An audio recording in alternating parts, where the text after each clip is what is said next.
19 na pulis ang tuluyang sinibak sa serbisyo. Simula ng malungkulan si PNP Chief Police General Nicolas Torre III nitong June 2.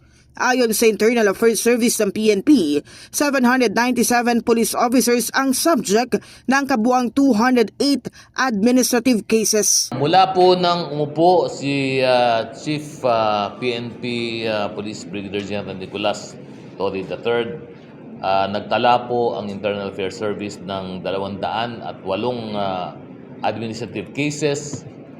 82 po dito ay mga motu proprio cases. Ito po ay hango sa mga mandato ng IAS, sa mga automatic investigation cases. Kasama po dito yung pagkakaputok ng baril o meron na napatay sa police operation or nasugatan.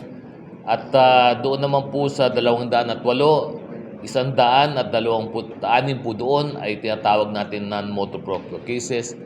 Ito naman po ay hango sa mga reklamo po ng ating mga kababayan laban po sa ating mga kapulisan. 2 ang na-demote, 1 ang nasuspinde at 9 sa mga pulis ang napawalang sala.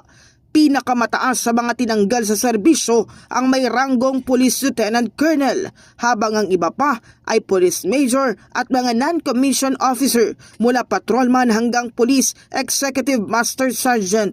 Nagbigay na nga ng utos si Chief PNP Nicolas Torre III na gusto niya na ibalik ang accountability within the ranks. At kasama yan sa accountability within the ranks. Kailangan ayos ang trabaho ng ating kapulisan. Ito ay sumusunod sa ating mga proseso, sa ating operational procedures. At hindi tayo siyempre magto-tolerate ng kung anumang kalokohan sa ating hanay.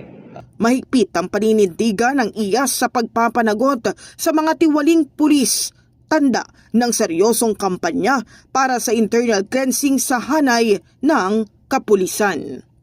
In the heart of changing lives, ako si Brigada Kath Austria ng 105.1 Brigada News sa FM Manila, The Music and News Authority.